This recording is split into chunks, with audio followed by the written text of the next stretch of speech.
Did the EPA and Norfolk Southern keep concerning test results for toxic chemicals in East Palestine, Ohio, secret from the public?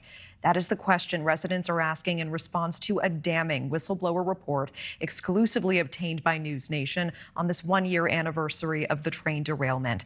Now, the nonprofit group Government Accountability Project claims the EPA tested nearby soil and water much earlier than previously disclosed to the public.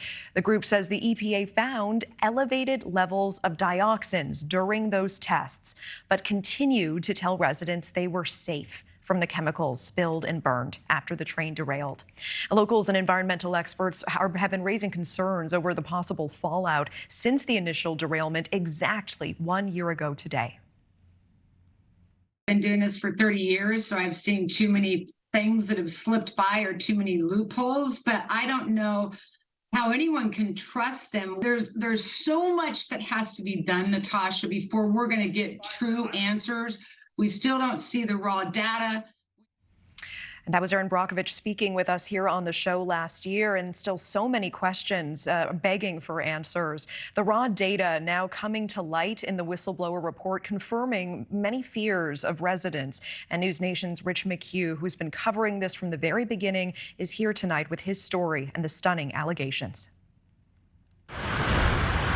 Nearly a month after officials burned 116,000 gallons of vinyl chloride over East Palestine, the EPA, under public pressure, ordered Norfolk Southern to test for dioxin, toxic carcinogenic compounds created when burning chemicals like vinyl chloride. That decision put the EPA in the hot seat in front of Congress. Why did you wait a month before you started to order the dioxin testing when the community was asking for this? Senator Capito, our air monitoring was searching for primary indicators, such as phosgene and hydrogen chloride, immediately during and after the burn.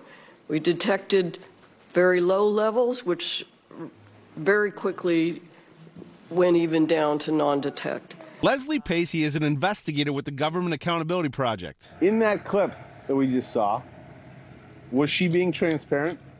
No, I don't think so. You know, they had done testing, and we found that out, that they had done testing on waste products and found very high levels of dioxin and in these waste products. So, I mean, they already knew there was an issue with dioxin.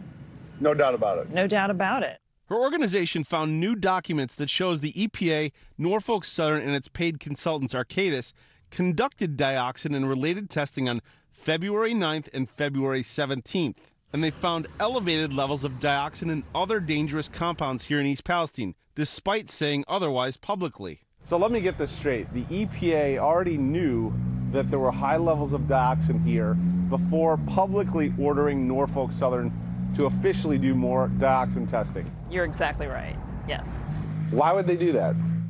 Because they didn't want people to know they had dioxin concerns here. I mean, dioxin's the most toxic substance known to man. Independent testing expert Scott Smith. What do those results show, those February 17th results? It shows a TEQ dioxin level of 91.9, which is 19 times higher than the 4.8 screening level, which requires more testing.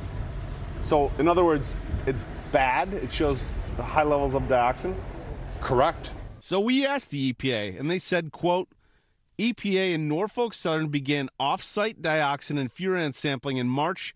On-site dioxin and furan sampling of waste began in mid-February. So this is just, you know, word gymnastics? Yeah, it's word gymnastics. I mean, I'm sorry. This off-site, on-site, you know, it's just, you know, it doesn't make any logical sense.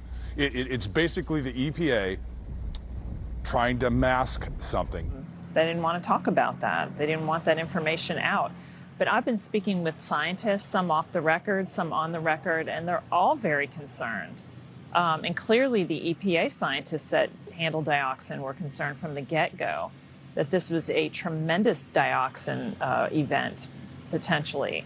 So, you know, why the delay on testing? Why the all the excuses? And News Nation's Rich McHugh in East Palestine, Ohio, with that report tonight. Thank you so much. And we do want to say News Nation did reach out to the EPA for an interview. The agency declined. Thank you for watching. Go to newsnationnow.com to find News Nation on your television provider. And don't forget to click the red subscribe button below to get more of News Nation's fact-driven, unbiased coverage.